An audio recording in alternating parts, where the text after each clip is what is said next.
Hi, my name is Jc Henderson. I'm your 4th District County Commissioner. I was elected in 1996 as your District Commissioner.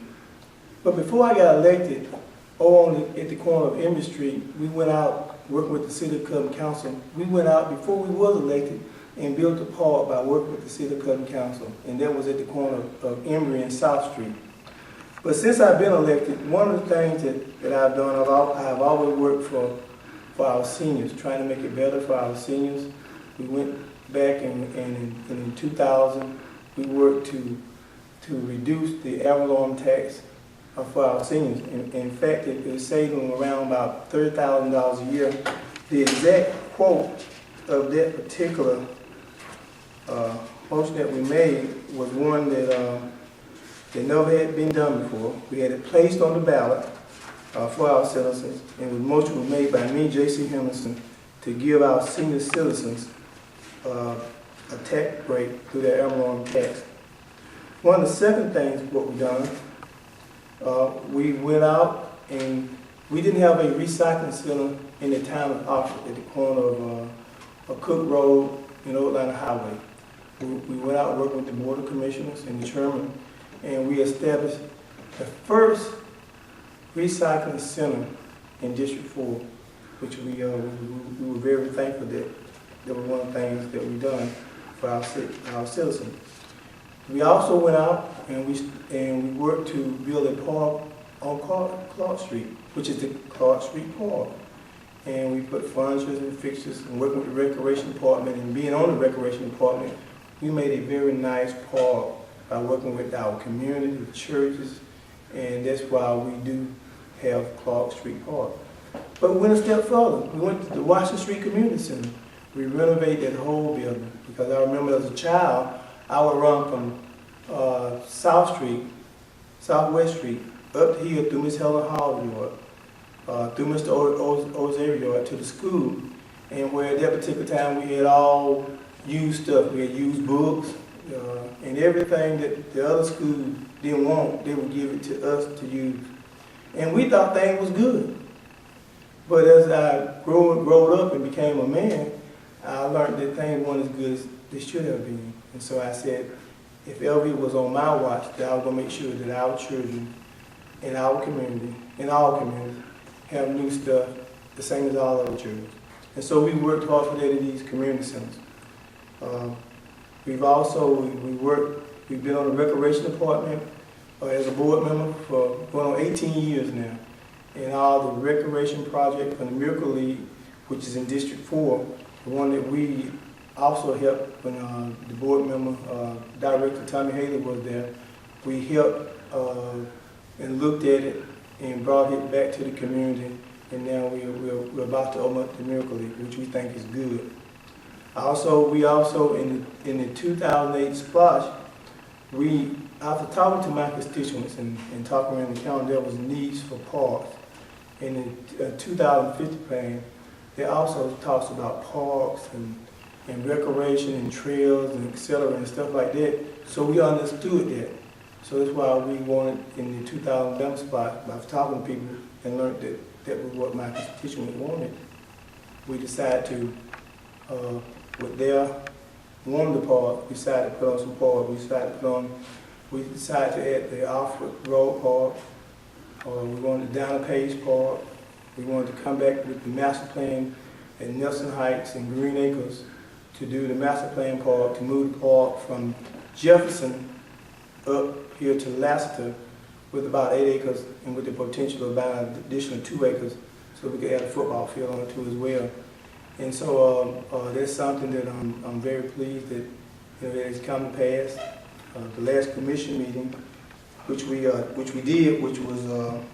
May 6, 2014, in a 3-2 vote, the Board of Commissioners approved the budget that we had proposed to build the park, and it's really good. It's a good feeling for me because we had worked so hard with the citizens, and the citizens approved it at the ballot box in 2011, and we had to wait till the money kind of came into account before we could start on this stuff, and after it seemed like a little rough period there, now it's going to begin to happen here in this neighborhood, and so it's very good. And not only did we stop there with the District 4 improvements, we also added some other stuff too as well. We worked with the county attorney. What we added was $545,000 for a workforce development center, which is at Walker Bend.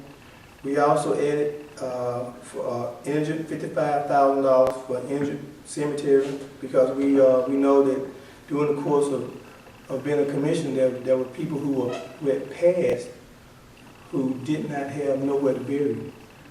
And the community, in churches, in the ministry union, we needed somewhere to bury those people because they had loved ones and just couldn't afford it. These are just tough economic times. So we added that too on the spot, $55,000 for indigent burial. We also added, as we said previously, $500,000 for parks projects. And then we added, it was 200, and as divided up, it was $200,000 for Cellar Grove to buy park, which we can't implement in Cellar Grove at the time because, you know, as I think most people know, there's a chemical leak and has been there for years, and so and so we're looking for a report back from the from the environmental people, so that they'll be able to tell us exactly what the results is. Even though it's nothing that the county has done, it's something that leaked from one of the plants above Cellar Grove. And so we're looking for a plan of action from SRG Global, which is the plant which has identified the leak, and possibly it could be coming from that particular company.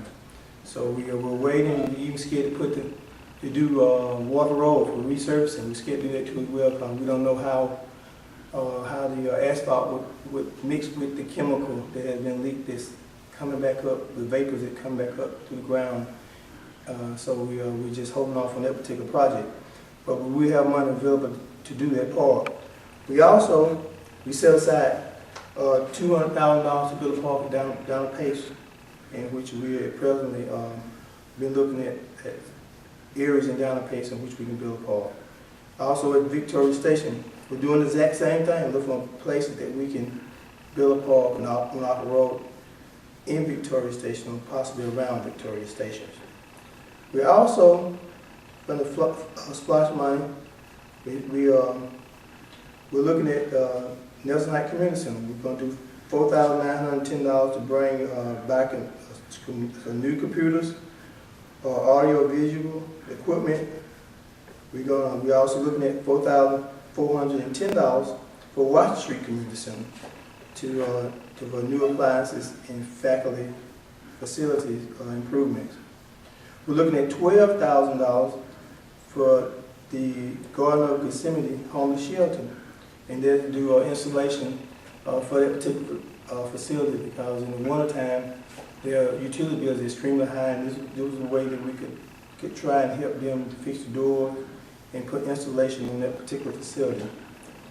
And lastly, and not least, we also will be giving $38,000 for audio, visual, and computer equipment for New Leaf Workforce Development Center.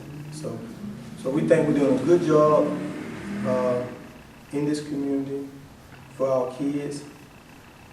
We know that here at the Nelson Heights Community Center, one of the things that we're doing for this summer, 2014, is that we're having summer camp, free summer camp for all our children in Newton County who wants to sign up and for free summer camp. And just either let me know. You can call me, Jc Henderson, 770-866-3621 for more information, or just drop by the community center and get an application for it too as well. But we're very excited about the free summer camp for all our kids here in Newton County.